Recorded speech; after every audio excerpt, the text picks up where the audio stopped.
السلام علیکم، بسم اللہ الرحمن الرحیم۔ ہماری شادی بڑے ڈرامائی انداز میں ہوئی۔ ایک رات اس کا مجھے میسج آیا کہ چلو شادی کر لیں۔ یہ بات میرے لیے تشویشناک تھی کیونکہ میں ایک سیٹلڈ لائف کے بغیر شادی کرنا ہمارے خود ساختہ اصولوں کے خلاف تھا۔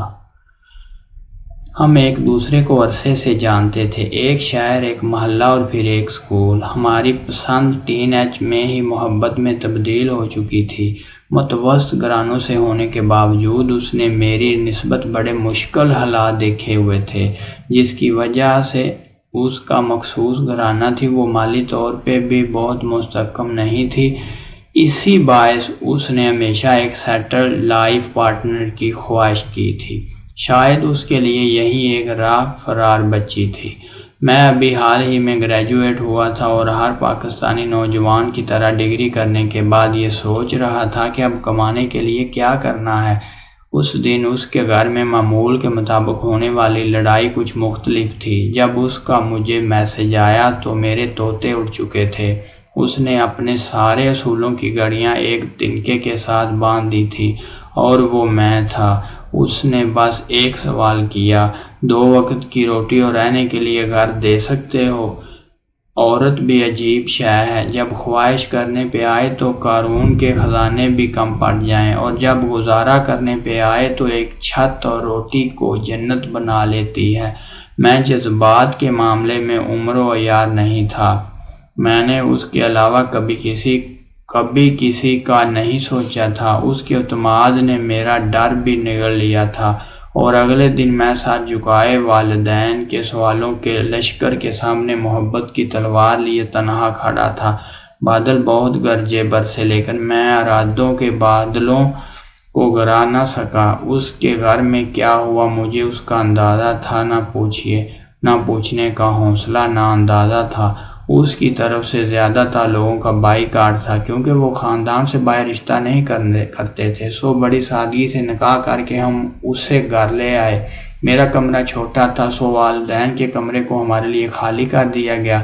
جہیز میں اس کے پاس دو ٹچ کیس تھے جو شاید اس کی ماں نے اپنے والے خالی کر کے اسے دے دیے تھے۔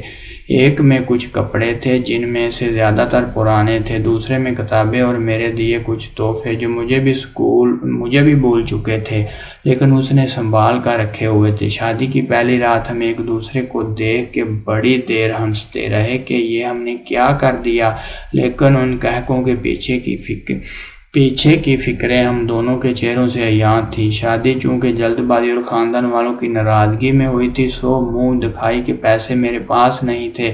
ایک دوست سے ادھار پکڑ کے سونے کی ایک ہلکی سی انگوٹھی اسے دی، جسے اس نے یہ کہہ کے واپس کر دیا، میں تمہارے حالات سے واقف ہوں، جن حالات میں شادی ہوئی ہے اس سے بھی واقف ہوں، سو جب خود لا سکو گے تو لے آؤ نا۔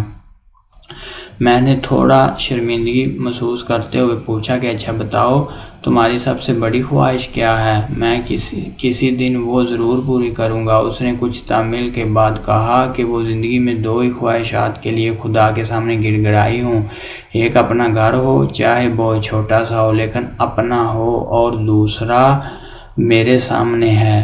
ہم دونوں نے ایک دوسرے کا منہ دیکھا اور مسکرانے لگے۔ پسند کی شادی پہ عورت پہلے اپنے گھر والوں سے سنتی ہے، بعد میں سسرال سے۔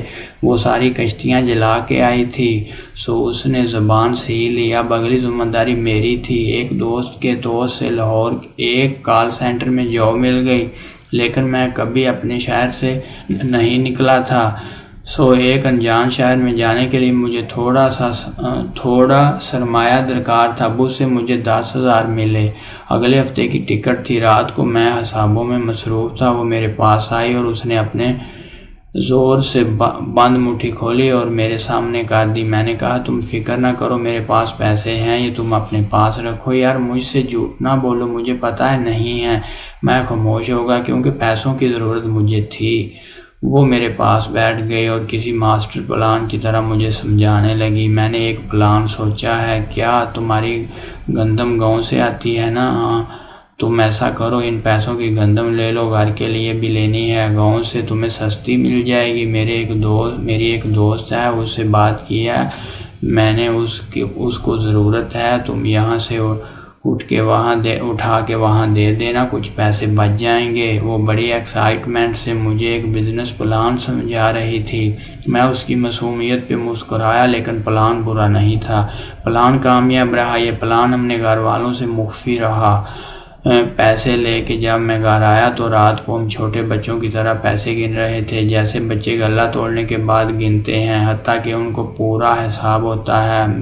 ہمیں فی منتھ 350 کے حساب سے 5300 منافع آیا۔ یہ ہمارا پہلا کامیاب بزنس تھا۔ 2000 میں نے اس کے منع کرنے کے باوجود اس کے ہاتھ میں رکھ دیے، کیونکہ اصلی طور پہ یہ اسی کی کمائی تھی۔ اگلے ہفتے میں اسے چھوڑ کے لاہور نکل آیا۔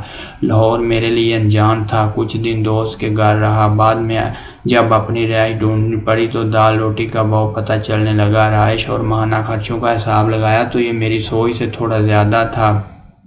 پیچھے میری ایک منتظر بیوی بھی تھی۔ وہ ایک تنہا میں مجھے میرا گزارا ہوتا مشکل نظر آ رہا تھا۔ نہیں پتا کہ یہ اس کی محبت تھی یا احساس ذمہ داری۔ میں نے بھی تہیہ کیا تھا کچھ نہ کچھ تو کروں گا۔ اس نے اگر میرے بھروسے سے سب چھوڑا ہے تو اس کا بھروسہ نہیں ٹوٹنے دے سکتا۔ میں نے اپنے کال سینٹر کے قریب کام ڈھونڈنا شروع کیا۔ اتفاق سے وہاں ایک ریسٹورانٹ میں مجھے نوکری مل گئی۔ ہوتا اب یہ تھا کہ صبح 7 سے شام 5 کال سینٹر میں تھا، وہاں سے آگے سو جاتا تھا اور رات 12 بجے اٹھتا۔ نائٹ شفٹ پہ ریسٹورانٹ میں، وہاں سے مجھے 2 وقت کا کھانا مل جاتا، جس سے میرا کافی خرچ بچ جاتا۔ کال سینٹر کی تنخواہ 15,000 تھی، جو کمیشن ملا کے 25-26 بن جاتی، اور ریسٹورانٹ مجھے 8,000 دیتے۔ اس اضافی کام میں نے گھر نہیں بتایا تھا۔ میری بیوی مجھے کبھی یہ نہ کرنے دیتی۔ مہینے بعد گھر گیا تو 12,000 اس کے ہاتھ پہ رکھ دی۔ اس نے چمکتی آنکھوں کے ساتھ 3 دفعہ گنتی کی، پھر انہیں 2 دفعہ چوما اور نمناک آنکھوں کے ساتھ اپنی اٹچی کیس میں اپنا حق سمجھ کے رکھ لیے۔ اس کی وہ خوشی میرے لیے کائنات کی سب سے محبوب شے تھی۔ میں اسے اپنے ساتھ لے جانا چاہتا تھا، لیکن میرے وہاں کے حالات اس چیز کی اجازت نہیں دیتے تھے۔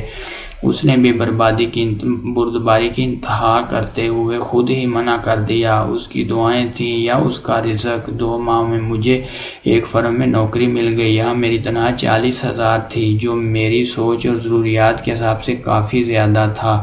محنت کی عادت تو مجھے پہلے ہی تھی۔ فارغ وقت میں میں نے ایک پکننگ کمپنی میں نائٹ شفٹ میں نوکری کر لی۔ یہ کام ریسٹورانٹ سے کافی بہتر تھا اور صاف ستھرا تھا، اور تنخواہ بھی مناسب تھی۔ اس نوکری کا میں نے اسے نہیں بتایا کہ اس کو سرپرائز دوں گا۔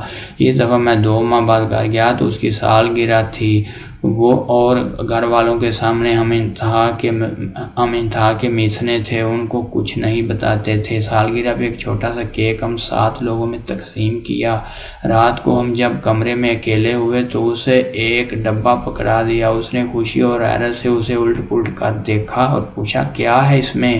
خود ہی دیکھ لو۔ اوہ اچھا، میرے پاس بھی کچھ ہے۔ میں نے حیرت سے پوچھا، واقعی کیا؟ اس نے اپنی ٹیچی کیس سے ایک چھوٹا سا ڈبہ نکال کے مجھے دے دیا۔ پھر اس نے اپنا ڈبہ کھولا تو خوشی کے مارے اس کی ہلکی سی چیخ نکل گئی۔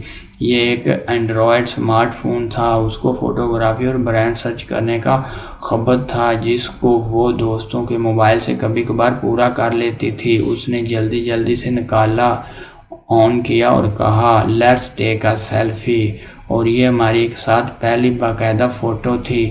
اب میری باری تھی۔ میں نے گفٹ کھولنا شروع کیا۔ یہ ایک سپورٹس واچ تھی۔ اس میں خواہشات بخوبی علم تھا۔ یہ کافی مہنگی تھی، جس کی میں نے زندگی میں ہمیشہ بس خواہش کی تھی۔ اس کے پیسے اس نے اپنے خرچے میں سے کیسے بچائے تھے، وہ میری سمجھ سے باہر تھا۔ اس کے تحفے کے آگے میرا تحفہ شرمندہ ہو رہا تھا۔ اس رات ہم نے اپنے طائف کو خوب انجوائے کیا۔ عورتیں گھرداری کے معاملے میں بہت درویش ہوتی ہیں۔ وہ اپنے ہمسفر کے ساتھ بچوں کے نام، حتیٰ کہ ہونے والے گھر کے پردوں اور چادروں کے ڈیزائن تک شادی سے پہلے سوچ لیتی ہیں۔ ہم نے شادی کی پہلی رات یہ وعدہ کیا تھا کہ اولاد کی طرف تب جائیں گے جب ان کو خود سے بہتر زندگی دے سکیں۔ ہماری اگلی کوشش اپنے گھر کے لیے تھی، جس کے لیے ہم دونوں ایک دوسرے سے چھپ کے کوشش کر رہے تھے۔ اس نے بھی ایک پرائیویٹ سکول ایکسفورڈ میں ٹیچنگ شروع کر دی تھی، اور گھر میں بھی کچھ بچے پڑھنے آ جاتے تھے۔ گھر میں اس معاملے کو لے کے کبھی کبھی گرما گرمی بھی ہو جاتی کہ بہنیں جو جوان ہو رہی ہیں ان کا تمہیں خیال نہیں۔ گو کہ میں گھر میں تھوڑا خرچہ دے دیتا تھا۔ لیکن ساس بہو کی وہی ازلی لڑائی کے سارا خرچہ ہمارے ہاتھ میں ہو اس حوالے سے کبھی گھر باعث نہیں کہ وہ اپنی تنخواہ کا زیادہ حصہ خود ہی امی کو دے دیتی تھی۔ اس کا بھی حل ہم نے ایسے نکالا تھا کہ ایک دن میں گھر آیا ہوا تھا، میں نے پلان کے مطابق جان بوجھ کے اس بات پہ خوب لڑائی کی کہ خرچہ گھر نہیں دے گی، وہ جو ان سے نئی بیاہی ہے، وہ جوان ہے، نئی بیاہی ہے، سو اس کی اپنی بھی ضروریات ہیں۔ والدہ گرج برس کے چپ ہو گئی۔ جب کہ تنہا آئی تو اس نے خود ہی والدہ کو تھوڑے پیسے دے دیے کہ وہ تو کہتے رہتے ہیں۔ ماں زیر ہو گئی کہ کیسی فرما بردار بہو ہے، جبکہ یہ پلان بھی بہو کا تھا۔ 2 سال بعد آخر وہ دن آ گیا جس کے لیے اس نے ساری زندگی خواہش اور میں نے محنت کی تھی۔ یہ بھی اس کا برتھ ڈے سرپرائز تھا۔ شہر کے ایک پوش علاقے میں 4.5 مرلے کا ایک پلاٹ۔ اس کو جب میں نے بتایا کہ یہ تمہارا ہے تو زندگی میں پہلی دفعہ میرے سامنے وہ دہاڑے مار مار کے روئی، جیسے یہ سب آنسو اس نے اسی دن کے لیے بچا رکھے تھے۔ ہم کافی دیر خالی پلاٹ میں مٹی پہ ایک دوسرے کا ہاتھ پکڑ کے بیٹھے رہے۔ وہ تھوڑی دیر بعد اپنی ایک انگلی زمین پہ گھسیٹتی اور کسی بچے کی طرح لکھ کے دہراتی، میری ملکیت زندگی اب ٹریک پہ آ چکی تھی۔ جس دن مجھے اس کی پریگننسی کا پتہ چلا، اس دن میں پاگلوں کی طرح خوش تھا۔ ہم نے گھر کا کام، بچوں کے کپڑے اور پتہ نہیں کیا کیا پلان کرنا شروع کر دیا۔